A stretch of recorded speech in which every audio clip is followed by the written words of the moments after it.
and with some crazy ideologies. One of the craziest people I met and the funniest were these guys called the Black Israelites. If you don't know the Black Israelites, right, it's a group of black dudes in New York, right? And they think the black man's the original Jew, right? They think the white man's the devil. I mean, look, you know, they have a point, right? And they think Jesus, right, is coming back to put white people in slavery, right? Which, look, I think is messed up. Because I think white people would make terrible slaves. Do you know what I'm saying? You know, you whip them once, they run to the manager. You know, you try and give them bread and water. Is it gluten-free? No. It's not gluten-free. I know some old white woman making my dinner and stuff like, Margaret, if you make me another shepherd's pie, I'm going to sell your ass. What else been going on? I'm single. I shalom to the elect. This is Revelation 13 and 9. If any man have an ear, let him hear. He that leadeth into captivity shall go into captivity. He that killeth with the sword must be killed with the sword. Here is the patience and the faith of the saints. And who are the saints? Psalms 50 and 5. Gather my saints together unto me, those that have made a covenant with me by sacrifice. Who was that? That was the nation of Israel.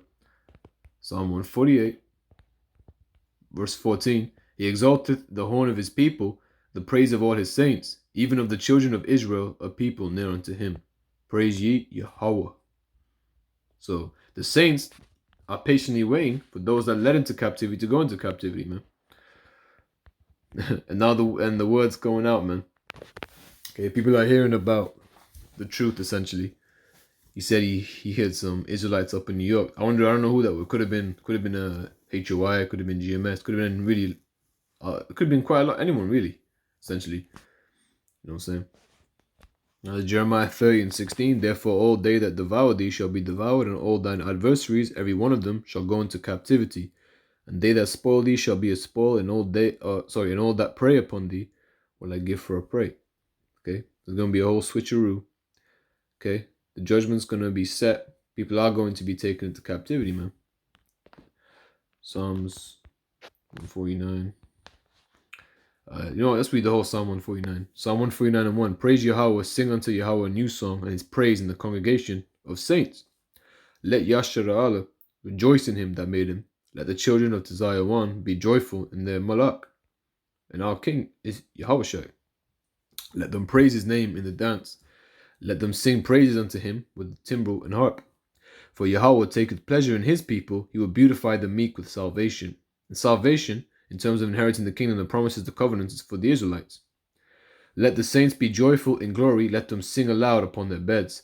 Let the high praise of the Most High be in their mouth, and a two-edged sword in their hand. Why is that two-edged sword in their hand? For judgment, man. And of course, scripturally speaking, the scriptures has a two-edged sword. But we're gonna have an actual carnal two-edged sword for the sake of slaughter, man, for the sake of war, when vengeance comes back. Okay. Verse 7, to execute vengeance upon the heathen and punishments upon the people, there it is. And again, our judgment, we're declaring the judgment by the word, and the word is that two-edged sword. It's sharper than any two-edged sword, you know what I'm saying? That's what the word of the Most High is. Slaki. Hebrews 4. Slaki, man. This toolbar kind of gets in the way. Hebrews 4 and 12. For the word of the Most High is quick and powerful and sharper than any two-edged sword, piercing even to the dividing asunder of soul and spirit, and of the joints and marrow, and is a discerner of the thoughts and intent of the heart. Right? Verse 13, neither is there any creature that is not manifest in his sight, but all things are naked and open unto the eyes of him with whom we have to do. Back again to Psalms 149. And so there is going to be vengeance, man. All right, vengeance upon the heathen. The word there is Gawayam, I believe. Gawayam meaning nations, plural, nation, people. Okay, so the nations are going to get the judgment, man. To bind their kings with chains and their nobles with fetters of iron. So take them, bound them, bound the limbs with chains, man. Take them into captivity. To execute upon them the judgment written. This honor have all his saints, right? The saints are waiting patiently for that switcheroo. Okay, praise Yahweh. The judgment's gonna come, man. We're so close. It's so beautiful how even little things like this makes me so happy that the word's going out to just random people who clearly, his brother don't really. If he is a brother, I'm not really sure.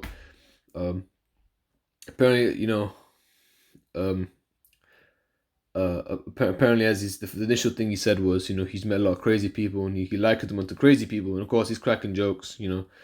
I can't lie, it was funny when you say, the so-called white people will be horrible slaves and everything. That's what.